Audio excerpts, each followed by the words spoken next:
Hi, I'm Gabby Bear. I'm sure glad you turned my magic button because now I can tell you a fun and exciting story. And at the same time, I'd like to be your very special friend. Every time you hear this tone, it means it's time to turn the page in your storybook so you can read along with me. Right now, I'm going to tell you a story full of adventure about an outrageous friend of mine, a raccoon named Bandit. I guess everybody calls him Bandit because raccoons are born with a mask around their eyes. Are you ready for my story? Here goes. One day, Bandit Raccoon was creeping around in the dark forest. It was sort of strange because Bandit didn't care for the dark forest any more than my good buddy Willie Goat. And Bandit didn't tell anybody why he went into the forest or exactly where he was going. Anyway, Bandit finally made his way to the big tree where mean and selfish Knuckles the squirrel lived, and Knuckles wasn't home. He was probably out collecting nuts in the dark forest, so no one else would get them. Well, it was then that Bandit Raccoon did something sort of funny. He climbed up to Knuckles' nest and began to fill a little bag he was carrying with nuts. As he did, he said to himself, "Boy, these will work perfectly for my secret plan, and it won't hurt Knuckles the squirrel, 'cause he's got more nuts than he can eat anyway." What Bandit was doing was a big question mark for me. 'Cause, well, firstly, raccoons don't particularly care for nuts. And even though everybody called Bandit Bandit, he's not a thief. He's a good, honest little fella. Bandit Raccoon began to climb down Knuckles' tree when something unexpected happened. Knuckles the squirrel showed up, and when he saw that Bandit had a bunch of his nuts, he blew his top and exclaimed, "Taking my nuts, Bandit Raccoon? No wonder they call you Bandit. Well, you're not gonna get away with it." And with that, the chase was on. Bandit scrambled down the tree and ran off as fast as he could. Knuckles, however, was no slowpoke and was right behind Bandit. Through the trees they went racing. At one point, Knuckles took hold of Bandit's tail, and it looked as though Bandit Raccoon wasn't going to get away. But then, when Bandit and Knuckles reached the magical stream, something happened in Bandit's favor. You see, all raccoons love water, and Bandit Raccoon was no exception. But Knuckles the squirrel would sooner give up all his nuts than jump into a stream of water. And so Bandit Raccoon swam across the stream, leaving Knuckles behind, as angry as he could be. Knuckles hollered, "Bandit Raccoon, you haven't seen the last of me yet." Well, for the moment, I thought Bandit Raccoon was finished carrying on with his odd behavior. But he wasn't. I didn't know what had gotten into Bandit, but before I knew it, he was off on another strange mission of some kind.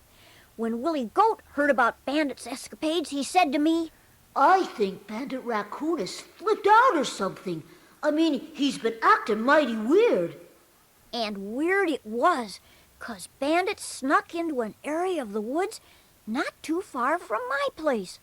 The Purr Pets lived in this area and kept their toadstools there. Now, you may think toadstools aren't important, but the Purr Pets do, 'cause whenever they want to practice purring, they sit on top of their toadstools. In fact, they call them purr stools. Anyway, the Purr Pets were not around when Bandit showed up, pulling an old red wagon. As quick as Santa Claus, Bandit Raccoon loaded the toadstools into his wagon. That's right, he took the toadstools. Now, what Bandit wanted with toadstools was a real mystery. Bandit chattered to himself with excitement. "These These toadstools are gonna work just fine for what I'm planning. It's gonna be the talk of the forest. By this time, curiosity had Willie Goat and me beside ourselves. The excitement of it all was making me hungry for some blueberries, so I decided to go to my old car home and have some. I was surprised at Willie Goat because he didn't want to go and eat my blueberries. He always loved those berries before, but this time he told me, Listen, Gabby Bear, I don't think it's such a good idea to eat right now. You see, you might get the urge to take a nap. Then we wouldn't know what Bandit Raccoon is up to. well, Willie was right, but being hungry, I insisted on having some blueberries. Just as we reached the edge of the field near my old car home, I saw something I could hardly believe. Bandit Raccoon was running from my home, carrying all my blueberries. And all this time, I thought Bandit was a great guy and my friend. He was always somebody you could count on, but Bandit did take my blueberries. It was then and there that I decided Willie and I were going to follow Bandit and see what was going on. But Willie didn't think it was important to know. He said very casually to me, Don't worry, Gabby. Bandit's probably just playing a little game of some kind. We can always go pick more blueberries. I told Willie Goat he was right about the blueberries, but I was still worried about Bandit. I was afraid he would be getting himself into some deep trouble if he kept up with his antics. Well, Willie and I kept our watch on Bandit, and he sure didn't stop surprising us. He went to Farmer Grumbles' place. Willie and I hid out and saw him sneak into the chicken coop, then run out loaded down with eggs.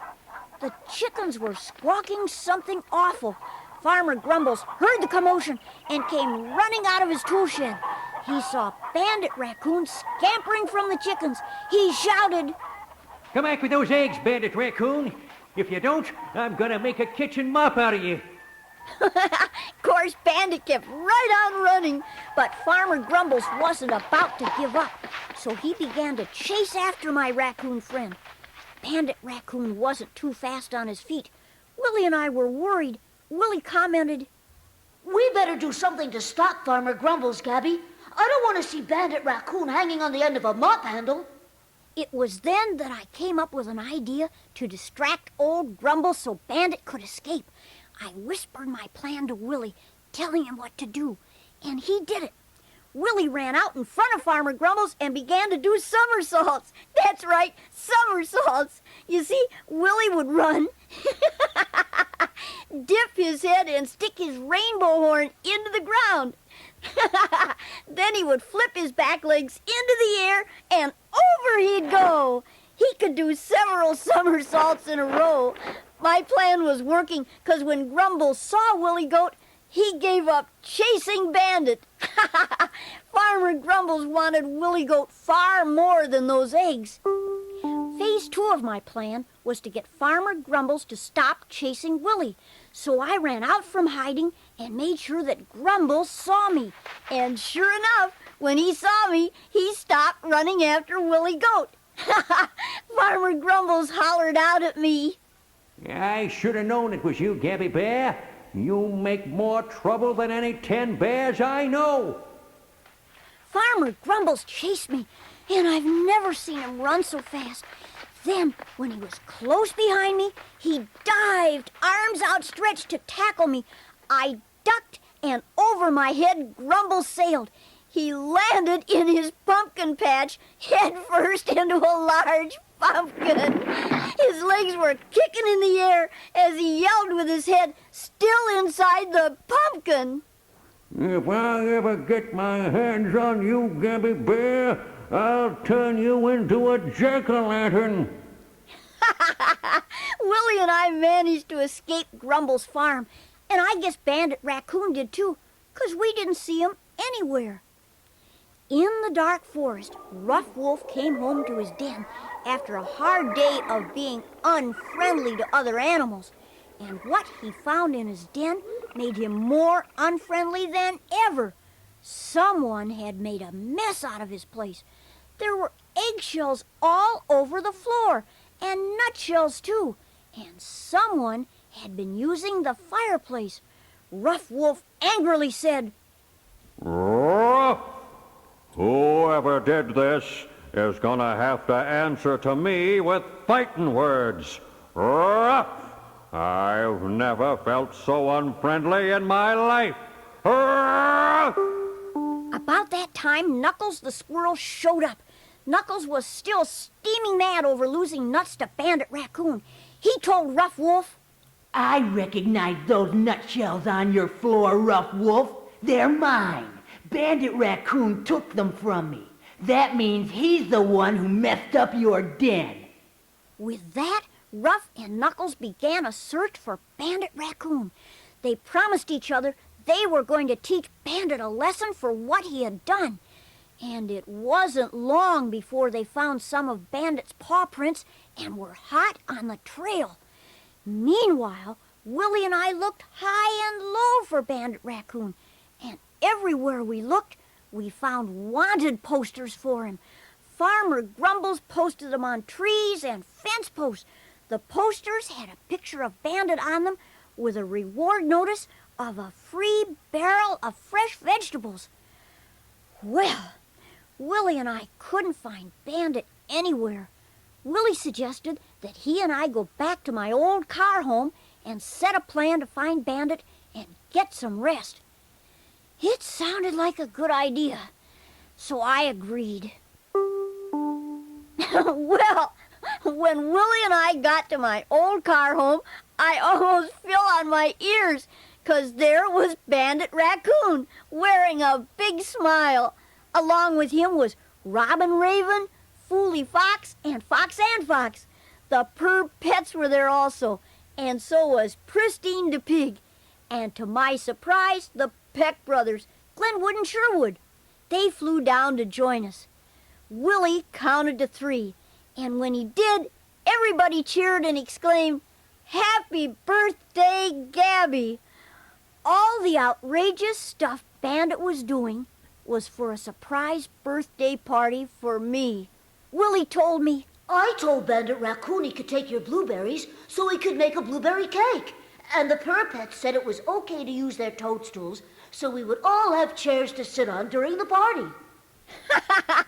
Bandit told me he took some nuts from Knuckles' nest to make nut frosting, and he baked the cake in Rough Wolf's den.